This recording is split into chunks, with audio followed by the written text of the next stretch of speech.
Hey everyone, how's it going? Welcome to the Making Awesome podcast, starting a couple of minutes late.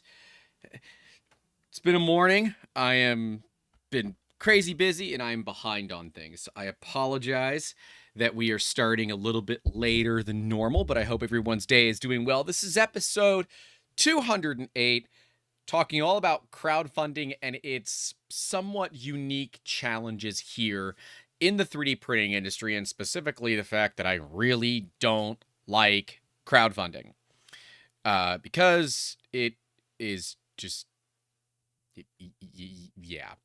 We're going to talk about it, and we're going to talk about the thing that has gotten a fair bit of attention, press, whatever it is lately, the Make with Loop, the all-in-one filament recycler. I'm going to put air quotes around that.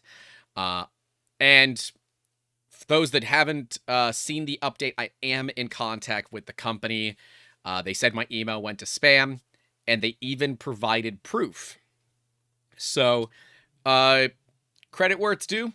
Loop. A lot of people don't do that. They just tell you it went to spam, and they're really just behind on their work. So I'll take it for what it's worth. You now have my reply, and we should chat a little bit. But I want to talk about crowdfunding platforms like Kickstarter, Indiegogo, and things like that to start with, the way that they were intended to be used, the way they currently get used, and the impact that that has had for all of people that utilize the platform or want to utilize the platform as a means to raise money, because it has kind of changed the way that people look at these crowdfunding campaigns. And we're going to talk about that in just a little bit, but make sure, if you're not subscribed, to get subscribed. Leave a like if you haven't. If you are watching us live, make sure to enter for a chance to win some awesome filament from Printed Solid. And hey, if you're looking to get some of that brand new Jesse's Elixir, that is now on sale through the end of October. So for what, 4 more days, basically, assuming you're watching this live. But through the 31st of October, 2024, if you use the coupon code SPOOKY, you'll get Jesse's Elixir for $19.99 a kilo. And when you're looking at proper, real good, damn good silk filament, and, the way it should have been, polyalchemy days, Jesse's Elixir is basically that exact formula, but with modern machines and modern materials. I'm really excited. We've got a bunch of it too. Oh, giveaway form's not open. Is now. Let's go. This is what happens when I'm running behind. I don't have a ton of stuff ready. But if people don't mind, I would really appreciate it if you are following us on the Twitters, I don't know, X, what the hell we're going to call it. If you guys could retweet that. I had to get the tweet out fast that we were going live, and I didn't do it right. So, oh well. But I need to get it out fast because we are already running behind. So, got some awesome people here hanging out. James the Printer's here, Matrix Tech is here, Winslow Joy, Miss Amber herself, and Larry Garcia are all here. Thank you all for showing up. Let's jump into talking about crowdfunding in general. So, Kickstarter, Indiegogo, campaigns, platforms like that. And yes, Cybertech, I saw that you messaged me. I am very behind on work right now. I'm hoping to get all the giveaway stuff by the end of today done. So, yeah. I'm not replying because I keep the message unread, so when I go into my messages, I see the people that I still need to send filament to. It's nothing personal. It's just the way that my mind works immediately, so I just have to do things that way. So, my bad. I saw you. I know. I got you. So, all right. Jumping into crowdfunding campaigns, right? The idea of a crowdfunding campaign initially, right? And the big thing that I think really what Kickstarter was meant for, and what it has certainly moved away from, is a small business, first-time entrepreneur, right? first time this, first time that, like, you are trying to validate that a market exists, and before you're going to spend time on tooling, technology, whatever it is, you want to go ahead and put out a crowdfunding campaign where you say, hey, prospective target market, here is product A that I would like to build. Here are all the things that it will do. Here's maybe a prototype or two that we have done so you can see how cool what we do is. If you'd like, you can give me money now, and rather than getting shares of the companies, like as a traditional investment, we will promise, in air quotes, that you will get the final product for a discounted rate. And by giving us money up front, you're trusting that we're not going to run away with the cash, because that's why we give the money to Hector, because he's too slow to make away with the money. That's Fast and Furious joke. I intend to make lots of Fast and Furious jokes when we go visit Fabrico down in Miami. You're welcome. I am also trying to source 2 empty bottles of nitrous oxide for a very unrelated project. It has nothing to do with going into Hector's shop and asking for 2 of the big ones, and he pulls out 2 big bottles of nitrous rather than 2 3D printers. But I'm moving on.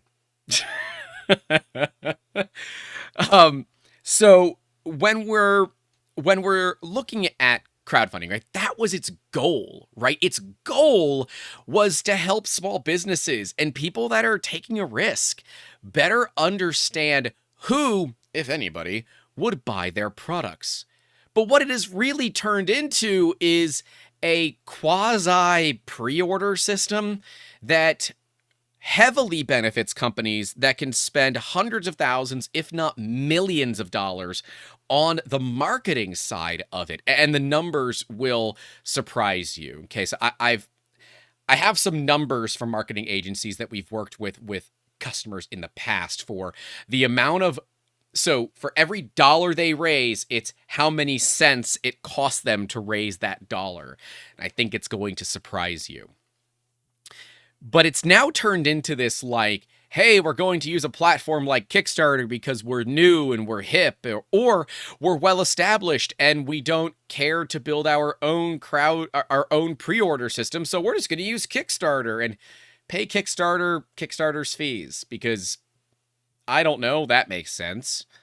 And what it does for the small business, the person that is just trying to use it what it was originally designed for, is that it's no longer really for that, and they get kind of obliterated on the metrics, the SEO, and, you know, the featured projects, because they're unlikely to raise $5 million in 24 hours. Hell, they're unlikely to raise $5,000 in 24 hours. They're just trying to learn, and that gets it very disheartened for the average individual that would want to go to crowdfunding because, well, they don't have $300,000 to spend to make a few $1 million or less. Big thank you to Bearded Printer for the $5. Thank you very much. And that does bring up a good point that if you would like to help keep these streams ad-free, as they do, they come at you live, ad-free here on YouTube while it is live. And once it goes into a video on demand, or VOD, you know, where you can watch at your own pace, ads get put in it. But if you do want to support us, a couple of bucks goes to doing that. You can join our Discord for the $10 tier and higher on all the platforms such as YouTube channel members, Patreon, and we even have a PayPal option as well if you want to just slide it right into your boy's bank account, if you will. Or I say you boys, but more like the companies. I don't take money from this company at this point. But yeah, I do appreciate anyone who, you know, supports us and all that. David Cotter Show says my YouTube feed not posting until after start. Yeah, this video only, like, I had it saved and I instantly went live, right? Because I was running behind. Next week, do stay tuned because we do have Rob from the Baby Belt, Crooked Crow, and all the crazy things that both intrigue and very much scare the hell out of me. So stay tuned for that. Rob is going to be joining us next week as we talk about, well, one, what it's like to do an open source project totally from scratch and what it's been like to try to, afford the time, effort, money, and energy to do it. But then also why anybody would be so sadistic as to design a printer that can traverse from a traditional Core XY to a belt. And I say sadistic with all the right intentions, because it is a really cool machine. And if you don't know what I'm talking about, go check out our video on the insane 3D printer from 3D Printopia that is the Crooked Crow. Winslow Joy for the $4.99. Thank you very much. Thank you so much for supporting the channel and what we do. And Cybertech says, I love building from scratch. I do too. However, it can be complicated when you don't have enough documentation and supporting stuff where you're expected to make logic leaps that maybe the average person doesn't make. So Johnson says Kickstarter was already problematic early on, given the rate of projects by people who didn't know how to build and ship products, so never shipped. Failures are expected, but for me, it was excessive. And I do not disagree at all. One of the biggest challenges, and the challenge I spoke heavily about for, companies like Micronics, who had a very successful Kickstarter, but then canceled it because they were bought out by Formlabs, is that the raising the money part, that's actually the easy part. The hard part is delivering the product. See, mass manufacturing is a whole different ball game from 3D printing. 3D printing is easy compared to mass manufacturing. And, let's say you get a mold cut and whoever cut the mold did a bad job. So you get your first shipment of parts in and they're garbage. You are out the cost of the mold, the cost of the repair, the cost of the products, the cost of the shipping. And sure, maybe you can go after the company and they'll help you out a little bit, or maybe they'll just give you the middle finger and tell you where you can shove it. That is always a challenge, and why we tell people that are looking to go all the way to building a product that goes out to mass market manufacturing, have backups to backups to backups. If you have an injection molding company overseas that you're working with, unless it is like an LDO, you better have at least 2 other failovers that you can work with. And when you're dealing with electronics in there as well, you should be separating your electronic manufacturing and your injection molding manufacturing. Do not do everything under one house, unless it is a house that you can trust, like an LDO or something like that, where they kind of handle a lot of logistical nightmares behind it and assist on the intellectual property. Because that's always the issue, is intellectual property when you're looking at overseas manufacturing. David Connor Shover for $5. Thank you very much for supporting the channel. Really do appreciate it, guys. Thank you for all of you that are supporting us in what we do here. And I would guess that a large majority of people that have been in this industry since before Bamboo existed. I think Bamboo has kind of changed the way that we look at 3D printed products. So I'm going to talk about pre and post Bamboo Lab coming out onto the industry. But I think pre Bamboo Lab, if you were in the 3D printing industry, you've likely been burned by a 3D printed Kickstarter. Whether it was the Peachy printer that for its time had the highest raise ever on a Kickstarter for a 3D printed thing, and then was completely wrapped up in all of this chaos, litigation, drama, because effectively, allegedly, I don't know if that was ever settled, but allegedly, one of the founders of Peachy Printer embezzled an assload of money, built a beautiful home, and that was where the joke came from, that the Peachy Printer was the first 3D printer to ever print a house, because they took the money and ran. Peachy delivered very few, if any, of their machines, to my knowledge, and is a bit of a sore spot for me in this industry. While Peachy was not one of those machines that I got burned on the Phoenix, which is kind of funny to say it that way. But yeah, there was a printer company oh, I forget the name, but it was a 3D printer called the Phoenix. It was interesting. It used a counterweight system and a belt-driven Z to basically have a Z-axis that would work. By the way, for those that are like, what the hell is this was like back in 2014.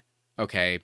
I actually saw one of them in person in Burbank, California. I went out there for a show and their company had a table. So I talked to them about this machine. I had already backed it at that point, and they actually gave me one of the cute owl test prints. And I still have that print because that was very impactful to me. That gave me faith that they would deliver. And, well, unfortunately, they never did, and they never published the files. So that money is just gone. And as John Stern says, that is where a lot of these companies fail. They will fail to get over, they'll get to that 9th yard line, but they will fail to get to that first down or that touchdown if we're talking about American football.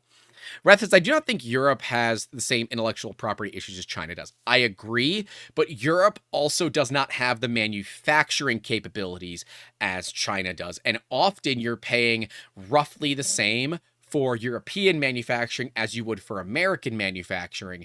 So there's often not a reason for people to look at sourcing manufacturing overseas in the EU, the UK, even down in Africa, the Middle East, whatever it might be, simply because there's no cost savings associated with it. So the only reason you would look at doing something like that is if you were trying to manufacture local to where distribution was.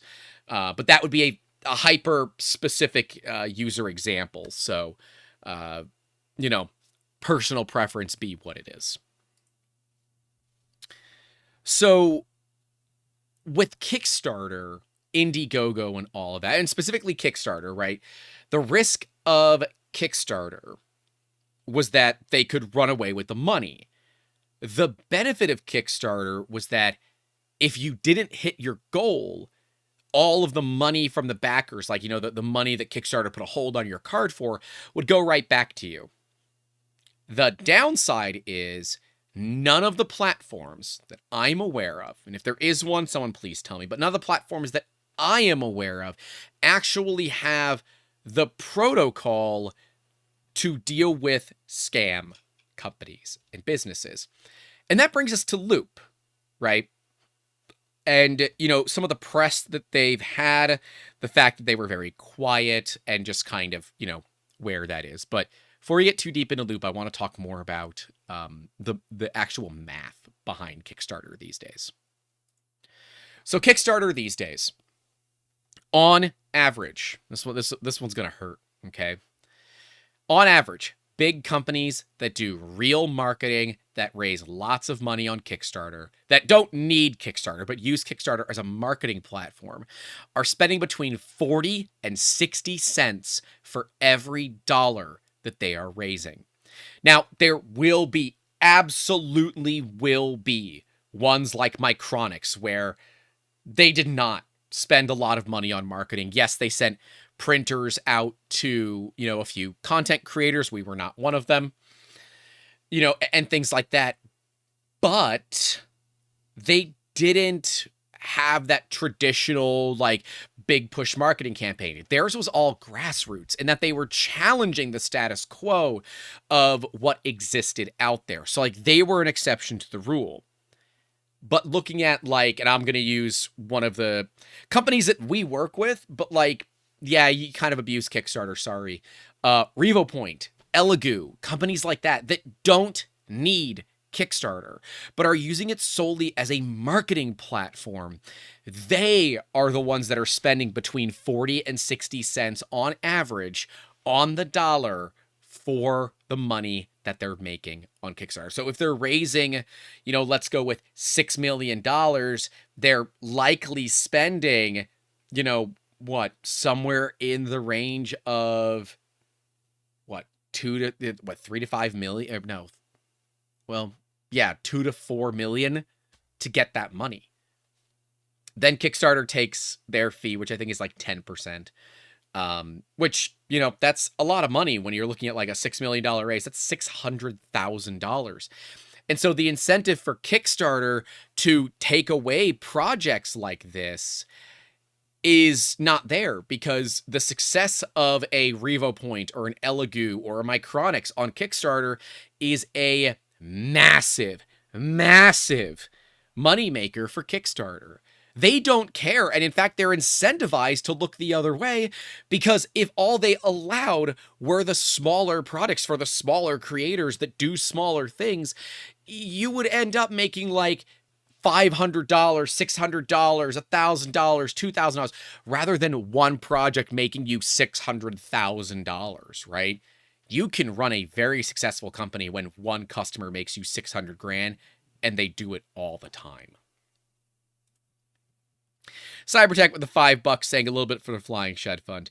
Brother, I appreciate the money, but I know where you're located.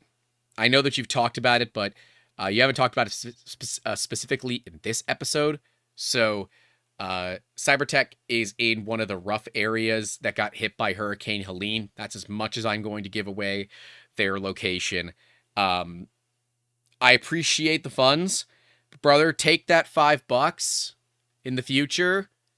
Go buy someone some food that needs it. Go take someone out for a warm meal that hasn't had a warm meal in a while. Use that to get some gas for someone that's still on a generator. Go help out those around you. If you are in an area that has been torn through by storms, or, you could use that money to help others. We will survive. We will get through this. I'm okay. I would rather you guys take that money and put it to helping your surrounding community. Don't get me wrong. Love it. Thank you very much. But I would, if you do live in an area where you can help others, I would absolutely prefer to, see that go to helping the community. But thank you very much, Cybertech. Thank you. Winslow Joy says, Sunloot S1 filament dryer. Oh boy, what a cluster that was. I have an S1, but I didn't back it during the Kickstarter. I was already pretty, what's the right term? I don't know. What am I looking for? Like, skeptical, I guess, of Kickstarters. I was very skeptical of Kickstarters by then, because I'd already been burned by the Phoenix. Ricky says, that's Dinatal, I think. Jaded? Yeah, jaded's probably the right word. Thank you, Winslow. Ricky says, was anyone here an iBox Nano backer victim? I'm not even aware of that one. G Light is saying, I got a Prusa Mini now. I would like to buy a full-size printer. Oh, okay. You're asking about something not associated. If you want to learn more about the Plus 4, Wednesday. All I can say is Wednesday. Wednesday for the Plus 4. I haven't unboxed it yet. That'll be Wednesday. We're unboxing the Plus 4 on Wednesday. There is a current issue with its chamber heater. We will discuss that more on Wednesday. So yeah, I've got kind of problems with the way that companies run Kickstarters now, because they're removing the usefulness to the small business, right? Micronix is the exception, and there will be exceptions to the rule where the small business can stand out. But the small business doesn't have 100 grand to just throw down and say, all right, let's run a bunch of ads for this Kickstarter. Let's, make sure that we can get it out to influencers and content creators to have them review it and talk about it on their shows as we're doing our Kickstarter to help, raise awareness to it and talk about it, right? Micronix, as they were challenging the norm, they got a lot of us talking about it just because we thought it was awesome. And like a lot of you, yeah, we all thought it was awesome too. But when you're looking at products like this Make with Loop, their branding is good, their marketing is good, their website is good. But all of their examples aren't right. It's almost as if it's either fake or it's filmed out of sequence. I think that's part of it. As someone that's made their own filament before, like I have filament grinders, I have extruders, I have all of that. Like I've got a fill extruder. I use an electric wood chipper to break up plastics. That's how we used to do it. I have a very, very, very, very, very, very dangerous reversed paper shredder where we reversed all the teeth on it. So you feed plastic into the outlet and it comes out of the inlet. So it continues to get shredded until it fits through like a 10-page gap. And so I know how to do this. I know what it takes, and I know how complicated it is to do it properly. And I look at this product and I think, well, you're claiming a blender, but you're also claiming that it's quiet. And something that's supposed to just chew up plastic, being quiet is often not within its repertoire. And at the same time, yeah, you can add a bunch of sound deadening and quiet it down, but really the best way to quiet down a grinding mechanism is to lower the power at which it's ground down. So yes, a blender system to chop everything up might work, but it's only going to work on certain size particulate parts. So what if I had, I don't know, since I can show these pieces that I made for myself, what if this was a print failure? Could I put that right into the machine and it would grind it up and turn it into usable plastic bits? Or would I still have to go through an additional step of post-processing? Those are all questions that we don't know yet. They did invite me out to their Boston location on the 23rd of November. I would like to work with them to go out there. I don't know what's going to happen. But right now, if they want us to come out and, you know, we can work out a way to make that financially feasible for me, well, we're making a trip out to Boston, I guess. Maybe when we're out there, I can go visit Formlabs. That'd be cool. But, you know, I would like to see this thing in person because I have experience building these things from scratch, right? I have experience building them really jank from scratch, which is, dangerous. Yeah, real dangerous. Like, there was no safety for it. Dangerous. So don't do that. Please. Please be safe. Wear your safety squints. Minimum. Mike, never let the machines win, says, I've never been burned on a Kickstarter campaign yet. I did go for the latest Revo Point one. Not sure why they use Kickstarter when they spend so much to promote it, as you say. They do it because Kickstarter has an inherent... I guess, feeling for people, like that they're trying to help this small company make things right. And, yeah, it's really not. And again, like, Kickstarter's not motivated to solve this problem because financially it's a dumb decision for them to solve it. Yes, their target and their core market has shifted quite a bit, but it's shifted in the positive way for their business model and how they make money. It is shifted in a negative way for those that want to use it for what it was originally for. But like, from a business standpoint, I don't exactly blame them. I just don't have to agree with it. You know what I mean? I'm not mad. I'm disappointed.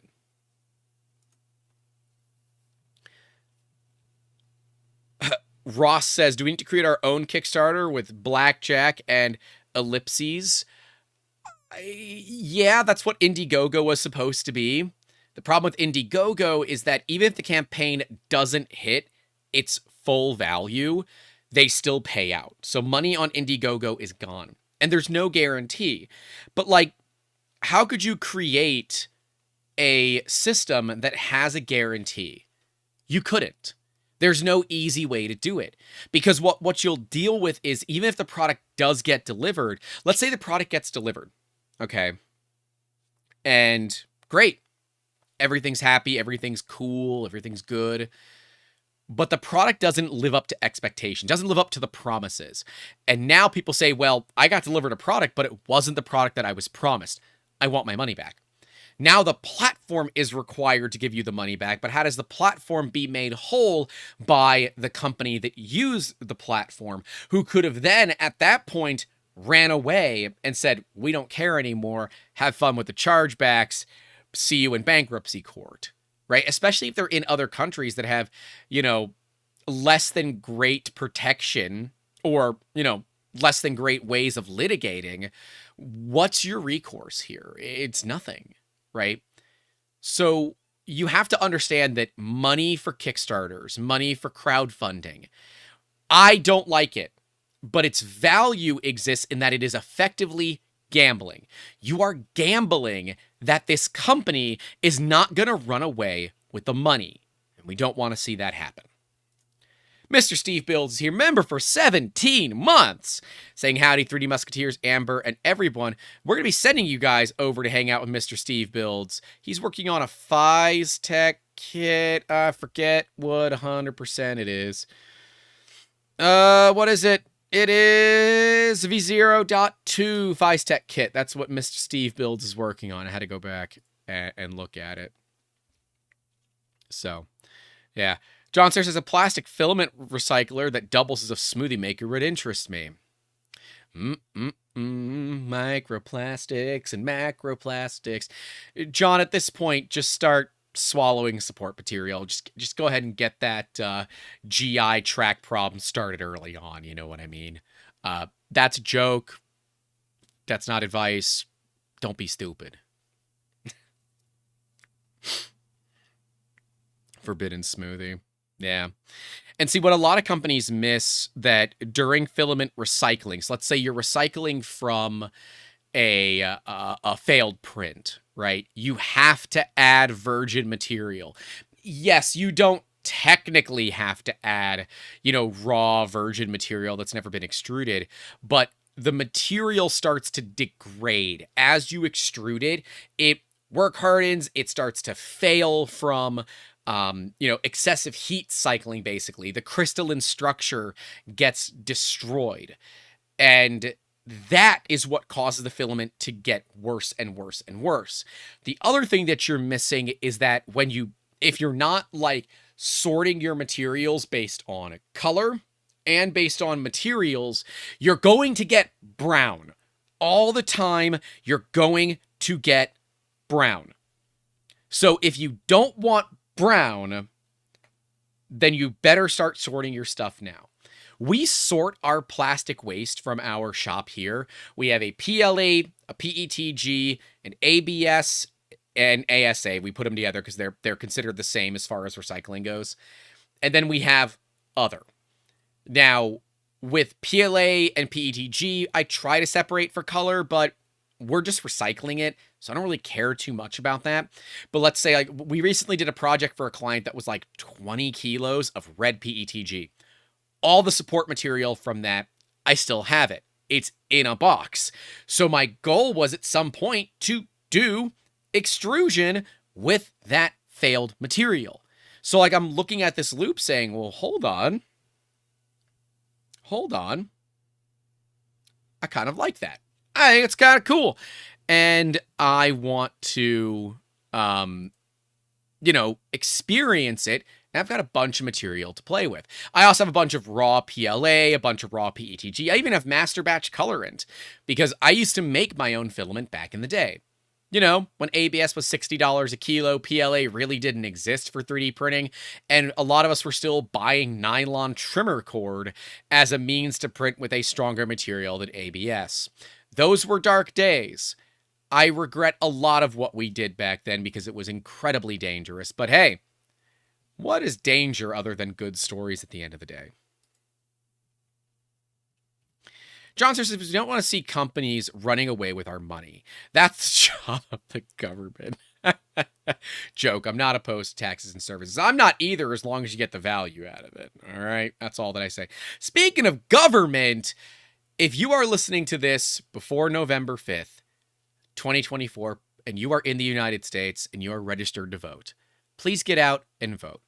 I don't care who you vote for. I don't even care why you vote for them. And I don't want to know. And I'm not going to talk about my political things. That's up to y'all. I am only here to tell you to get out and get your voice heard. Because you know what? If you're registered to vote, or you're old enough and you're not registered to vote, and you can legally get registered to vote, I don't want to hear you complain if your candidate of choice doesn't win. If you don't vote, you don't get to complain. in my opinion.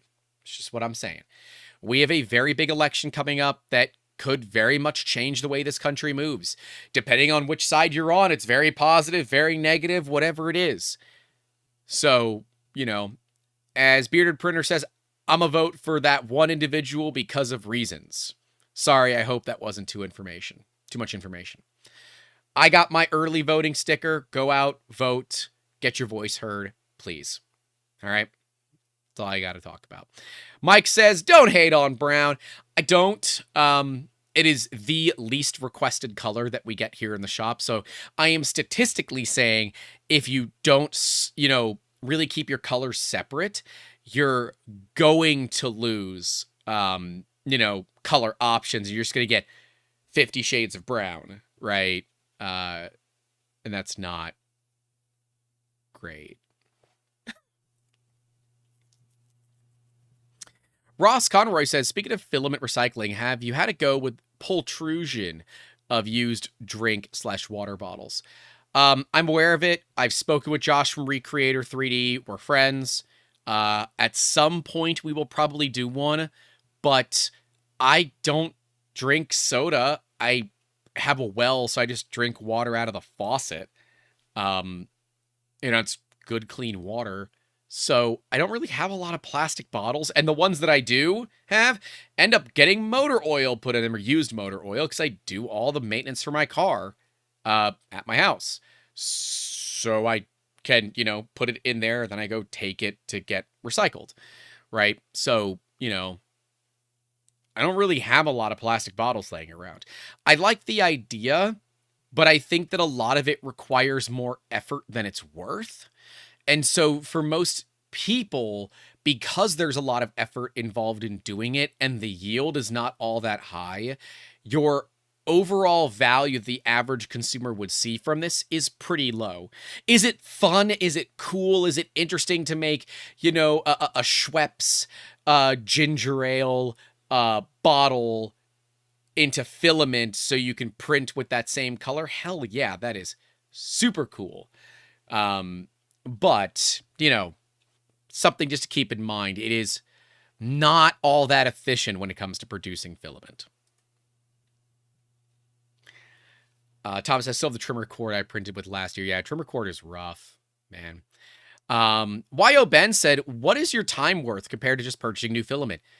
That's kind of the big thing with these filament recycling systems right now, is that the cost of filament, even in the United States, is so affordable that the ROI, the return on the investment for these filament recycling systems, is often so long, you're only doing it because you think it's cool, or there's an environmental thing for you where you don't want to, contribute to the plastic waste because, oh yeah, most places that do plastic recycling really don't do it. Like, go look at the whole thing with plastic recycling in the United States. It's not great. It is often a complete and utter lie, and it's often just burned as a means to power a turbine, I guess would be the way a lot of people would pronounce it. And that is not recycling. That's incinerating. So I'll get off my soapbox for that, but yeah, plastic recycling is not as good as you think it is. Igor said, guys, I would like to start a 3D printed blog in a country that still doesn't have very well-developed knowledge about the 3D printers. I'm always surprised about his up-to-date news. Where does he find them? Me? I'm just a turbo geek, dude.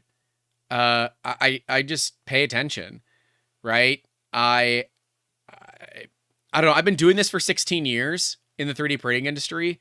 So you just pick up on where to look. And, I'm always searching for things. I have search terms on Google that will ping me when new stuff comes up with it so that I can try to follow what's going on in the industry. So, yeah.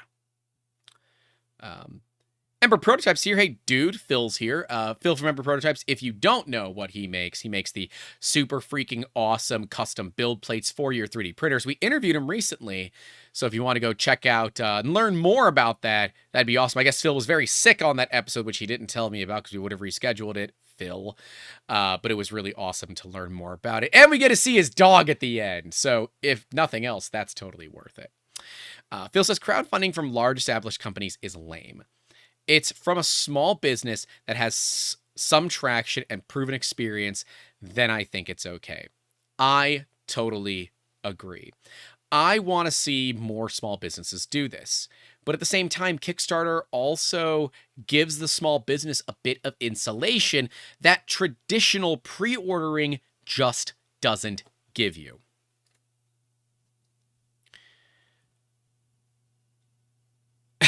John says, wow, 16 years. Grant started 3D printing when he was 10. I'm 34. Is it not obvious that I'm in my 30s? Buddy, I got a bad back. Like, everything hurts. I'm in my 30s. You know. I'm in my 30s. Mike from Machines Win said 50 Shades of Brown would be a different movie. Oh, God. Yep. It would be. Yeah, it would be. And as he says, make sure to like, smash the button and all that kind of thing. Subscribe if you haven't, and enter in the pinned comment to potentially win some filament from Printed Solid.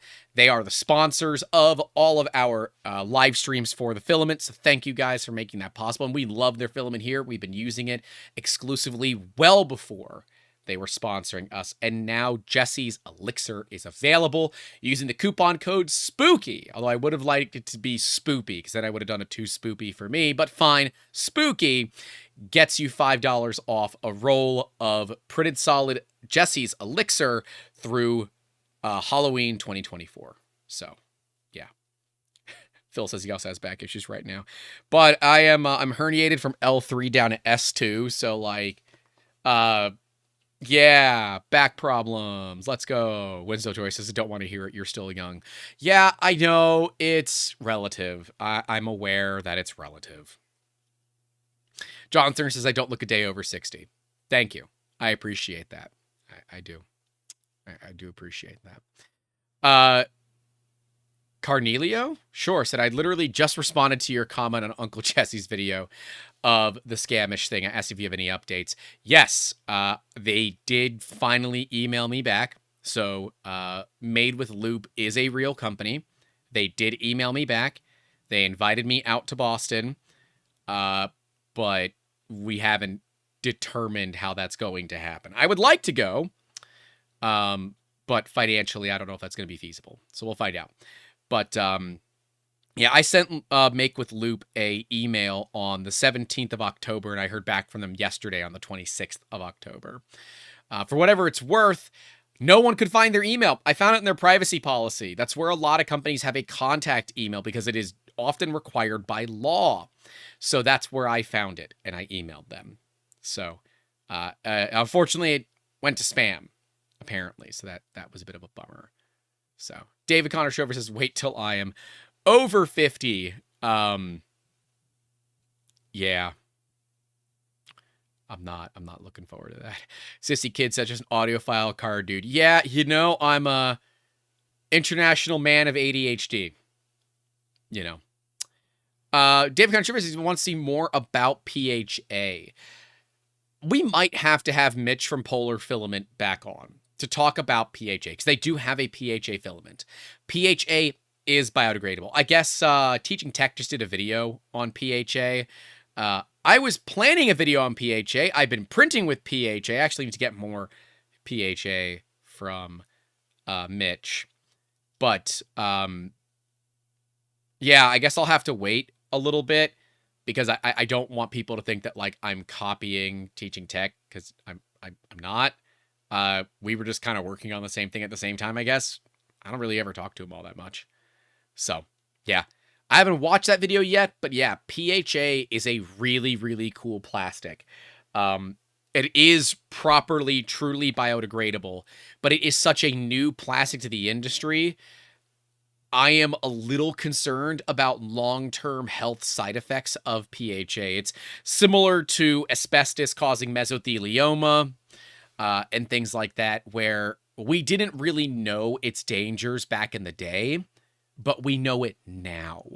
And knowing it now, it's like, do we regret the decisions that we made back then? Some people do, some people don't. I guess it depends on whose pocket you're pulling from.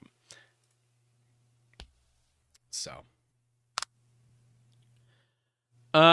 Skates, who says, do you think the updates on the de minimis rule, as well as the SSN and UL safety listing documentation requirements for the for electronics import, will hurt 3D printing in the US? Not currently, it won't. I don't think it will. Most 3D printers are not UL listed. Like, the vast majority of 3D printers are not UL listed. So no, it's not going to hurt. Not in my opinion. It will hurt those that want to get UL listed, yes, but UL listing is very expensive. It is a metric pain in the ass, which is 2.2 American pains in the asses if you're following along here. And it is just obtusely expensive and a long game. I really don't think that a lot of companies are looking toward that, unless you are like a Prusa, a Construct 3D. Who else? Oh, I guess Ultimaker and MakerBot just released that new, definitely not basically the FlashForge AD5M Pro rebadged and $2,000 more expensive. But like, that's what you have to do when you get UL listing. It's very, very, very expensive. So, yeah. Let me see. Ross Conroy says, they don't warn you about your 30s in school. They warn you about all the hair growth in teens, but not bang, 30. Here's a bad back, and now consuming milk is risky. Buddy, I turned 30 in 2020. And my birthday's in January. April 9th of 2020 is when I hurt my back. And my life has been totally different ever since. So yeah, like, I turned 30, just downhill, just like we're top, like, yeah, we're 29, let's go, we're at the top of the roller coaster, and then the drop. And yeah, the fall was a tumble and pain and really bad doctors during some of that process, and that's as much as I'm going to say. Igor is with BAM. What's BAM? What currency is that? I'm very curious. BAM. Someone tell me what currency that is. With the $5, thank you very much. Saying, I do have Google Alerts set up, but I get boring results. Probably because my only alert is 3D printing. I'll have a deeper look into that. Thanks. So, I follow a lot of the 3D printing news companies, right? And what I do is I compare them, so I can get a better understanding of who is actually writing the news and who is just regurgitating the same thing that everybody else is saying, right? Because there's at least one news organization that I have identified as all they do is they take other people's articles, they summarize it, and then they post that. So, like, I keep an eye on them, but I don't really follow what they do unless they're the first ones that I get notified of when one of my topics hits. So, yeah. TechJeeper says, any filament been out long enough to know the long-term effect, though? Filament, no. Plastic, yes. We know about the long terms of, like, ABS. We're learning more about BPA, biphenyl alcohol, I think. I don't know. We're learning about the long-term effects of BPA. We're learning more about microplastics and the, plastic cutting boards, which I'm sure most of us have in our homes, right? They're not good for you. You're ingesting plastic. But the wooden cutting boards also are difficult to clean. Glass cutting boards dull your knives. And granite is the same way. So it's like, well, if everything's going to slowly kill me, then is it really that big of a deal or not? I don't know. You all decide. My daughter is here chanting, buy me a Cocoa Press over and over. Buy a Cocoa Press V2. Show your daughter our interview with Ellie if you haven't yet. My interviews with Ellie are always unhinged and a lot of fun. Ember Prototype said, I just turned 37 and then hurt my back. See, I didn't think you were that old. I figured you were in like your late 20s. So bonus points. So good job there. But yeah, it's downhill. Sorry. Take better care of yourselves than I did, because yeah, pain. Anyways, back on topic. After we thank Max H for the $5 saying it gets worse over 60. Sorry, boss. I wish you the best. And again, if you do want to support the channel, you can join for as little as $1 a month. We do have a private Discord server, $10 tier and higher. And if you do want to help support keeping these streams ad-free, a couple of bucks goes to making it possible. So thank you to all of you that are donating, making this happen. And see, this is the cool thing about the internet. I don't know what BPA means, but SoundSpark does. It's bisphenol A. Don't know what it means, but hey, whatever. You can at least follow generic newsletters like Fabaloo and All3EP for news. Yep, you can. You can.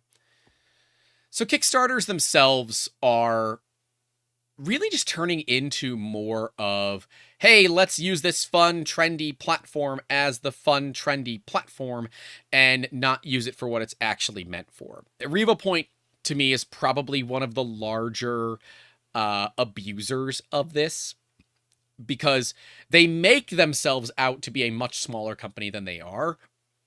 And don't get me wrong, I like RevoPoint. I have quite a few of their scanners. I have bought quite a few of their scanners, and they've given us a few as well. But they're a much bigger company than they lead on to be. Now, as with a lot, and they're going the Metro X, I believe, right now. Their multi-laser scanner. And that thing looks dope. I mean, truly looks like a beautiful machine. That one and the Raptor X are looking to be really powerful laser scanners. That's the Creality Raptor X. I have the Creality CR Scan Raptor, and we will be doing some content on it relatively soon, but the TLDR on the Raptor is dummy accurate. It is like, we tested it with Geomagic's Control X. By the way, it's a $17,000 a year piece of software with a $1,500 scanner. It got within 27 microns of perfect. But the amount of time that it took to clean up that file is insane. It is such a pain in the ass to work in their software. Creality software is garbage. But the scanner is incredibly accurate. So if you don't care about your time, it's not a bad scanner to start with. But I will tell you, I will always reach for my higher end scanners because their software is just better. Like, orders of magnitude better. Anyways, back to the case in point here. RevoPoint, they're a very big company. They don't need Kickstarter. Kickstarter for them is nothing more than marketing. They're spending a lot of money on traditional marketing. But see, the funny thing is, Kickstarter has this other interesting aspect. It shows you how much money was raised. See, if all they did was just do a pre-order on their website, and they did all the exact same marketing, it would be nowhere near as effective as Kickstarter is. Kickstarter enables you to do the super early bird, and things like that, where you can give discounts for people who are pressing F5 so fast, the key explodes. That's where you can win, right? But they also win because it shows how much money you've raised. And you can start advertising saying, we raised $1 million in 24 hours, because that is instant social proof and validation that you're not some shysta who's going to take the money and run. Or, at least it should be. But see, the problem is the companies that are raising that kind of capital, by and large, are not the small companies. Yes, Micronix is the exception to the rule there. But they're almost always these huge companies that have wings of their marketing departments that make more money in salaries than everybody in this chat combined, right? They have marketing budgets that are more than my company grosses in revenue every single year. Why? Because they can. Because they recognize that it is a numbers game. They can run the math, and they can quickly and easily understand that it's just math. And if they can run the calculation and say, well, if we do it ourselves, we'll get 4 million. If we do it in Kickstarter, it's going to be 6 million, and we pay Kickstarter 600 grand, 10%, which I think is what it is. Someone can verify that. They can say, well, we're going to net an extra $1.4 million for just choosing a different platform. Buddy, that's a win. That's a huge win. If you could tell me that I could make $1.4 million extra by using a different platform, absolutely. The streamers that are going to stream primarily on Kick because they're getting paid, where they have these ridiculous deals where Kick is just throwing money at them, of course they're going to do it. It's money. If you tell me I could make 4x what I make on YouTube right now, making the exact same content, making content on a different platform, sign me up. But, you know, bring the proof, because I'm there.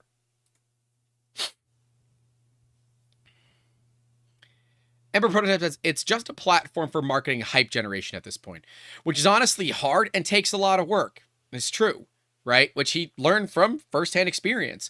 So it makes sense they take advantage of it, but it's still lame. Ember Prototypes is literally the perfect example of a company that if they had a marketing budget, a big one, I'm sorry, Phil, I'm poking into something a little bit. If this hits a little too hard for you, let me know and I will abandon this. Like, I'll hard abandon this.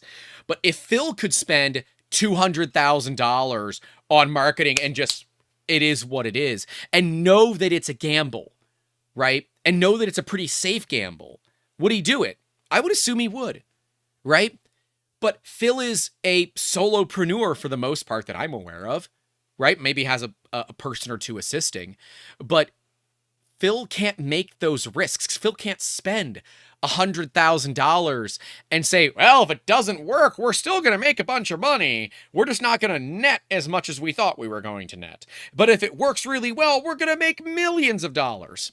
Phil learned the hard way that hype is complicated. That, you know, sending out plates to influencers and content creators, like my first plate from Ember Prototypes, Phil sent us for free. That's amazing.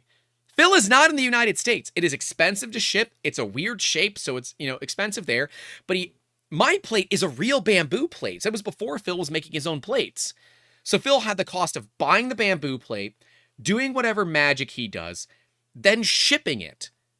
That's a lot of expense. And if the content creator doesn't talk about it, you've lost that money. And as a solopreneur, that's a kick in the balls, man. It sucks. A big company can say, F it, we'll send 1,000 of them out to people that are X amount of subscribers and above. Micronics had 6 machines to give out. I am arguably one of the more educated content creators that in the SLS space for this tech.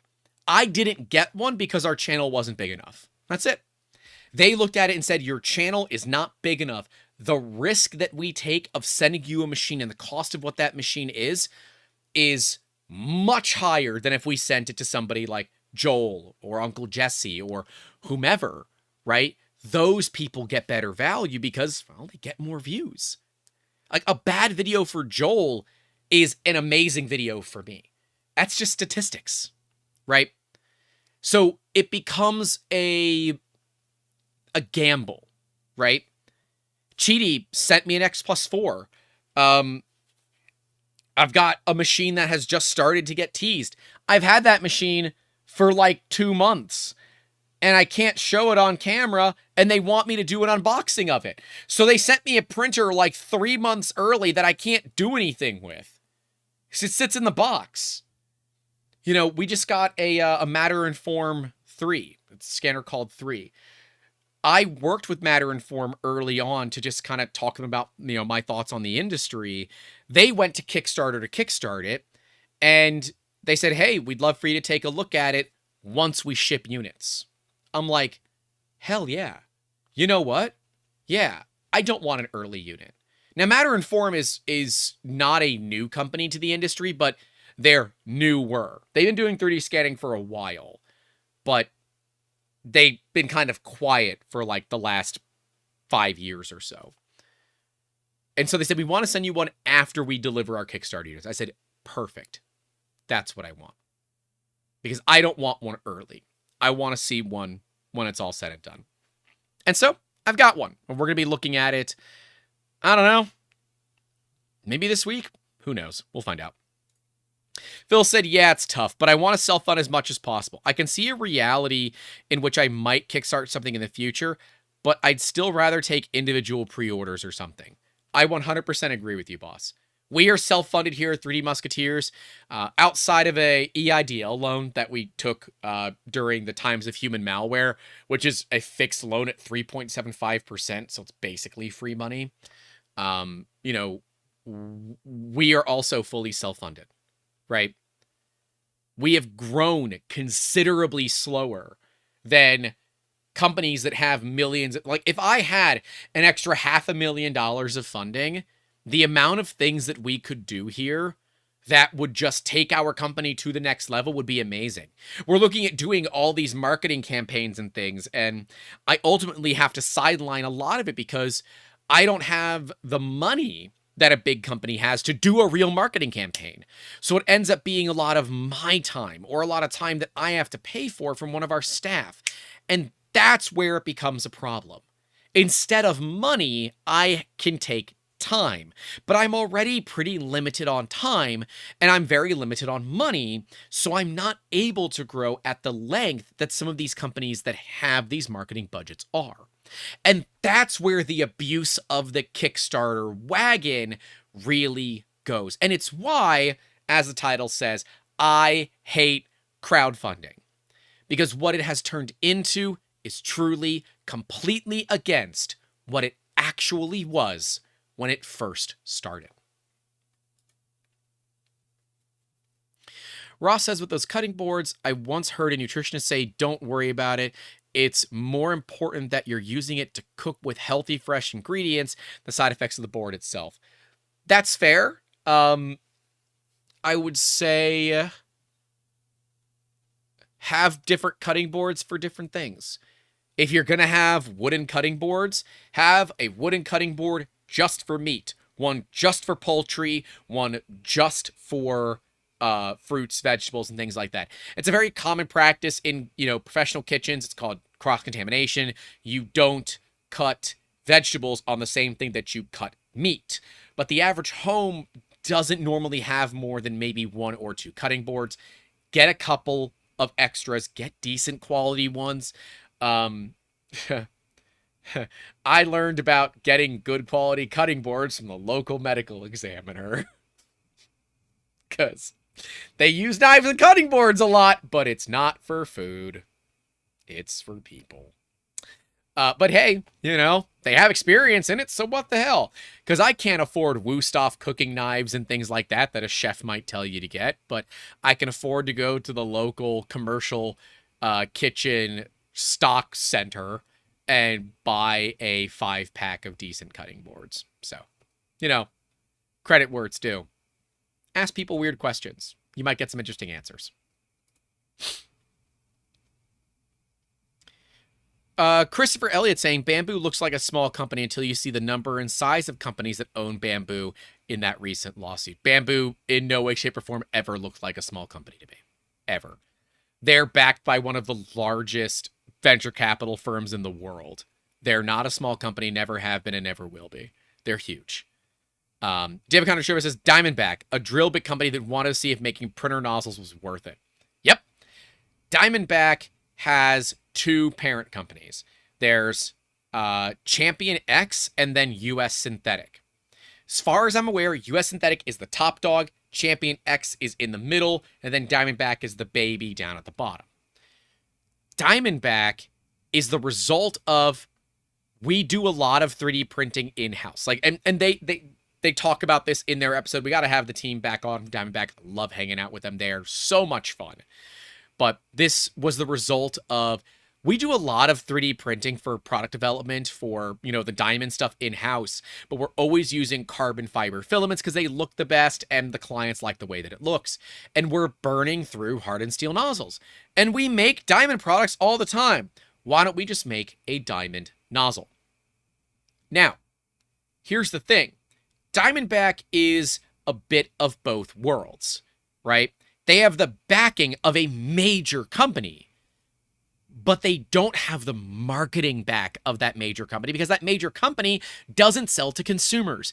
It sells in the oil and gas industry and in the space industry, where you don't do like $500,000 in advertising. You go to trade shows, you have somewhat boring booths showing off your tech in real ways, right?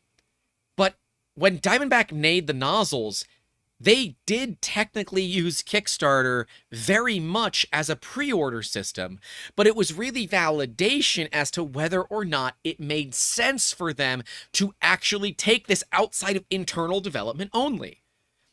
They produce the diamonds in-house.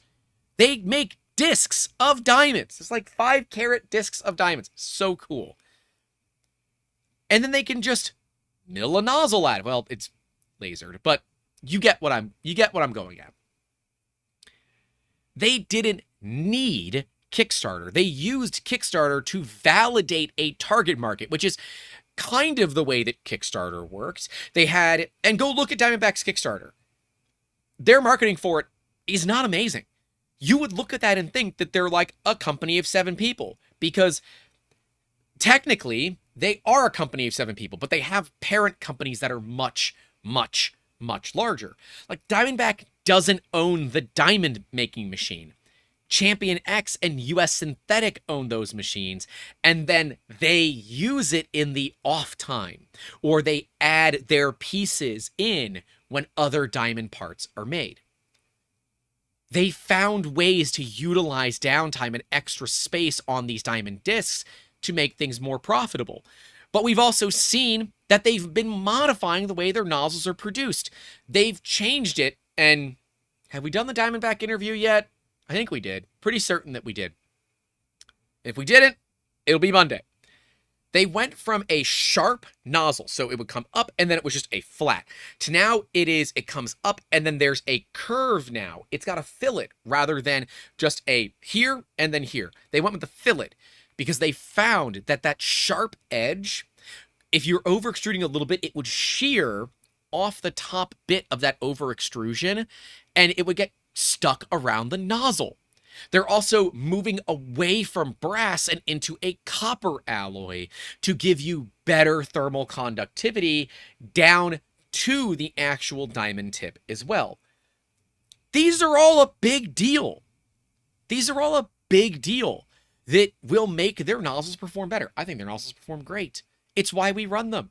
My Prusa XL has 3 Diamondbacks on, and then the other 2 are just 0.6 neck extruders. I want Diamondback to make high flow neck extruders, please, and thank you. Moving on. Ember Prototype says, I think there are actually a lot of Kickstarters from smaller companies who are actually just owned by big umbrella corporations. Yeah, I think there are too. I think there are a lot of companies that kind of can easily shell themselves and hide who they are.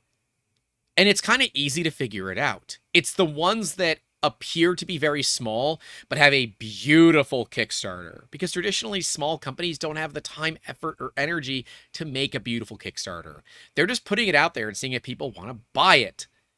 And it's why I think that, like, the problem with this whole idea is like, oh, what if we make a new Kickstarter? You're going to run into the same problem. Unless you're willing to take 10% of $500 and that be how you build your business, you're going to want these big businesses to do business with you, even though it is against, the idea of the platform. It's how you make money. So, David Counter Sheriff says, oh, looks over at $1,000 nozzles with flat faces. To be clear, the flat faces still work just fine. I don't even have any of the new ones yet. All of mine are still the old ones, but they're still awesome. That's all I'm saying. Joe Square says, don't think that interview has dropped yet. Sounds interesting. So that must be Monday then. So it's probably Monday. Phil says, I feel like it matters to have integrity and some kind of commitment to the customers to deliver and not hide behind Kickstarter. But the free marketing platform is enticing. I agree. Now, Phil, Ember Prototypes, again, check him out. Ember Prototypes. Seriously. Plates are cool. I agree with you. And I'm the same way, right? Before, like, I've all but abandoned the politician. I think at this point, it's more risk than I'm willing to take. Yeah, but let's say we went to Kickstarter to do the politician. And I spent money on marketing. And it didn't work. All that marketing money, it's gone. It's not mine anymore. It's lost into Never Never Land. And as a small business, that's not a risk I can afford to take. If I've got $500,000 of backing of somebody else's money, and we've done the math and we look at it and we're like, yeah, we can do this. We can make it work. So, yeah, it's real.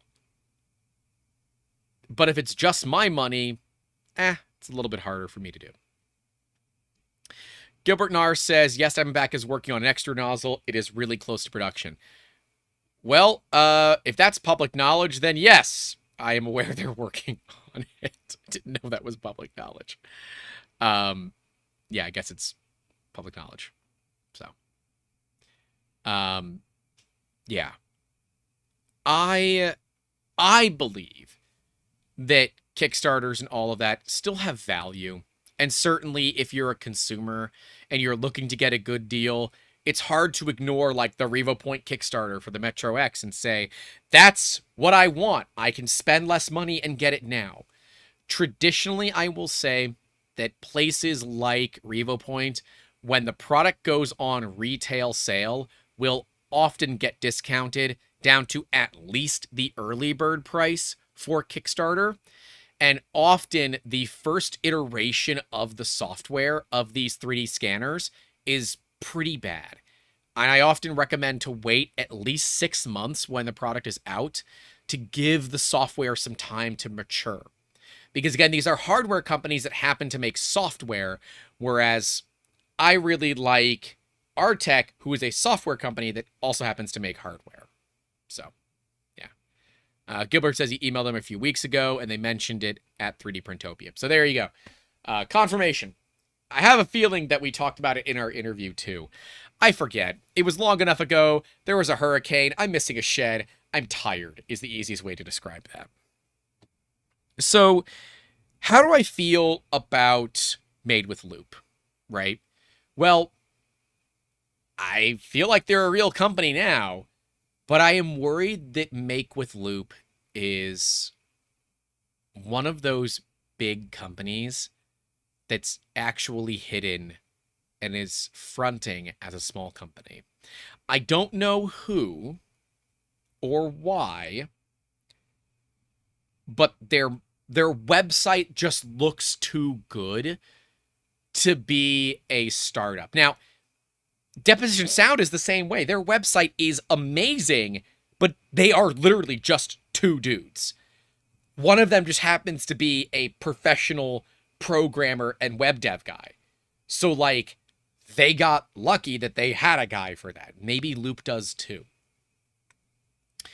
I am skeptical, but I'm optimistic, right? I'm like in this weird range of, I don't trust you, but I want to, right? And as with any crowdfunding campaign, pre-order or whatever, it is 100% take it with a grain of salt. If it is a crowdfunding platform, do not buy or back anything with money you cannot afford to just light on fire, because that might be what happens. I would love to see another filament recycling option. I would love, love, love to see it. I say that as I've got this, the Sunlu filament connector hanging out here, where you can take those scraps and bits of filament that we would normally just toss, weld them together, and put them into a 3D printer to make some really cool stuff. You guys are going to see some content about this relatively soon. Sunlu sent it out to me a while ago. I've tried it a few times. I've got some opinions on it. I think it's, for the money, I think it's super cool, but it's super wasteful because the PTFE is a one-time use, and that's stupid. But kind of cool otherwise. You know, it's a cool product otherwise. I think that Kickstarter should have designated things for, you know, a real small business, like a proper small business, versus big business. So, like, if you want to support a big business on Kickstarter, there should be a whole thing for it. But I'm not certain that would just work well on the marketing side of things. So, love to know your thoughts on that. What do you guys think? I think Kickstarter should have a place for the big businesses as well, but really try to raise up the small guys as well. So if you're going to show off 2 big companies, I want to show off at least 3 small ones that you think are just cool. I like that kind of thing, and something tells me you all would like it too. So where does that leave us with all of this? Well, now that I'm in contact with Loop, we'll see what happens. I'm interested to learn more about their product. I'd love to check it out. I'd love to have it on the channel. Hell, I'd love to interview them too. Just got to see what happens. I'll be curious to see how close to the renders that we've seen their actual product is, how quiet it is versus what they've claimed, and can they claim the kind of tolerance numbers that they're actually saying? Those are all things that we have yet to see. So, if you want to see more things like that, stay tuned, get subscribed, and all of those things. Don't forget to enter to win some printed solid filament. But I think that is where we can kind of call it, right? We've seen a lot of 3D printer Kickstarters succeed, a lot of 3D printer Kickstarters fail. A lot of us are jaded and skeptical of the new guys. We're pissed off. We're old individuals yelling at the clouds with bad backs and lactose intolerance, according to the comments. But I do have hope. I have hope that these platforms can look at designating small businesses or adding a modifier that these big businesses don't get as much free marketing on the platform as the small businesses do. I don't know. Love to kind of continue that discussion a little bit in those comments. And I don't know, maybe when we, maybe we'll get, I don't know, who could we get on that's like ran a successful Kickstarter campaign? I don't know. I'll put a thing out on Twitter and see what happens. See if there's anyone that's like ran a successful Kickstarter campaign that would like to talk about it. It might be kind of cool. But next week, we do have Rob Mink coming on from the Baby Belt and the Crooked Crow, talking all about why engineering to him is pain for me. Stay after my outro because, again, we're going to be giving away some filament. You have about another minute and a half to enter for some free filament from Printed Solid, made in America. That is all I have for you all today. Don't forget, we're going to be sending you to Steve Builds as well when we're done with all of this. Stay safe out there. Don't forget to call your loved ones. And as always, keep making awesome. Have a good one. All right. Maybe about another 30 seconds or so. I ended my my raw recording. So now we're just hanging out live and chatting. Thank you, Max. Match is as always an awesome stream. Thank you. Likes, please, you know, like the stream and all that. Ember Prototype says, I think so too, but what's the incentive for Kickstarter to support small business? There really isn't, right? It's more of a moral and ethical thing, right? And I think with enough kind of community outreach or enough, I mean, backlash is kind of the word I wanted to use. But it tends to be more like people grabbing pitchforks and like looking for, you know, places to yell. But I think enough kind of gentle nudging might get that in the right direction, at least in my opinion. Exactly how, I don't know, but I agree, something like that would be pretty cool to see. James Printer says, how's the shed situation going? Insurance adjuster comes out tomorrow, so I'll talk with the insurance adjuster tomorrow. So, Winslow Joy says, you going to upgrade your XL to high flow? Maybe. I can't speak too much on that right now. The XL doesn't have adequate cooling for its current nozzle situation, in my opinion, so we're doing things. And that's as much as I'm going to talk about that. So, all right. Let's give away some filament. Give away some filament. We'll do, I don't know, 2 rolls? 2 rolls sound good. We'll do 1 roll of PLA PETG and then 1 roll where you will be able to choose elixir. Get the good elixir. All right. Let me get all the ones from today. Copy you guys. Everybody do the math right? Nope.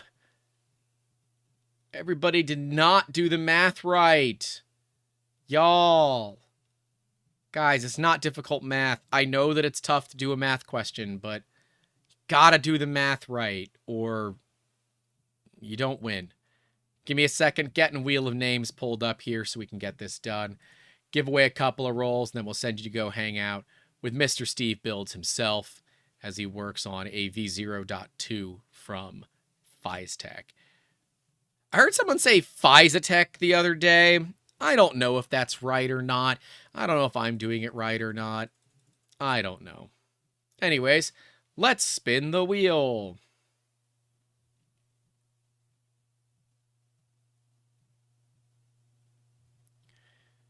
Did they do the math right? Did they do the math right? Let's see. Oh, I should turn off the form too.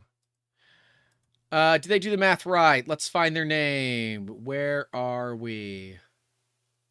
They did do the math right. Hey, Winslow Joy, you get yourself a spool of PLA or PETG from Printed Solid. That is the Jesse line, shipped directly to your door completely for free. So just hit me up on Discord or over on Twitter, or I guess Blue Sky you can use now too. And we will get that out to you. Wait a minute. What?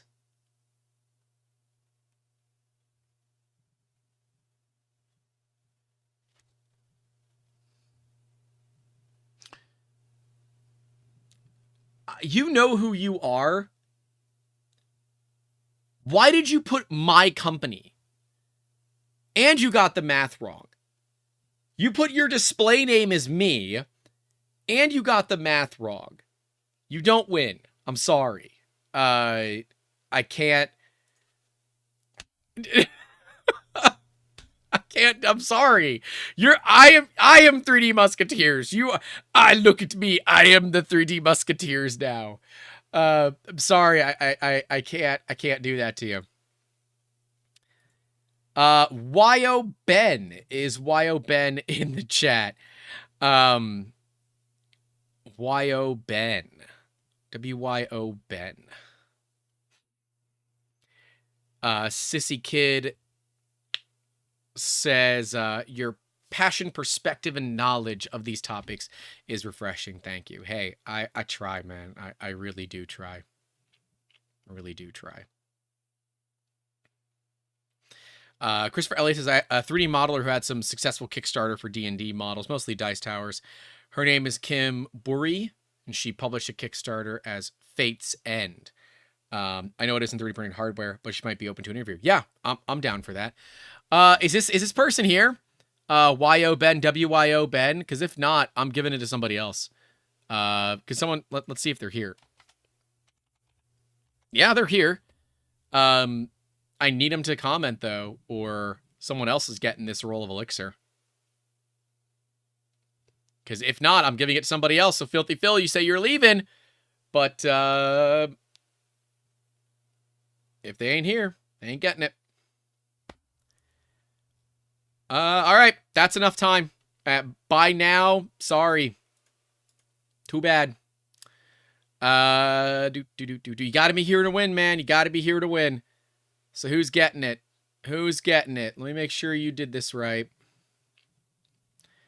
Who's getting that roll? Ooh, that is not the right one. Okay, so I'm gonna mark you a really weird color so I can come back to it. So this is that individual. Let me find them, make sure they did it right. This name is not one that I recognize. So, yeah. All right. Joseph Todd, are you here? Joseph Todd, are you here?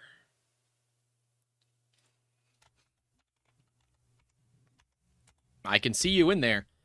Well, I can see that you're watching. So, all right, Joseph Todd, you win a roll of, I mean, it can be something other than Jesse's Elixir, but most people want Jesse's Elixir. So, hit me up either on Discord, Twitter, or Blue Sky, and we will get you the thing. I should have just said Joseph so I could piss off Joseph Carver. No, I'm joking. I'm joking. Yeah, man, hit me up either Discord, Twitter, Blue Sky, whatever. And see you all later. We're gonna go hang out with Mr. Steve Builds. So let me do that real quick. Let me send you over. Sounds like Blue Sky is getting bigger lately as Elon runs Twitter into the ground. Well, you know, the big thing there is they changed the way that blocking works, and now blocking just really doesn't actually do anything anymore. And so that's like a bit of a problem. Anyways, Winslow Joyce says, I'll trade my PLA for ETG for Elixir if you want. Yeah. So that's it, guys. Winslow Joy got one. Joseph Todd got one. That is, for the second time, all that I have for you all today. Go vote. Just go vote.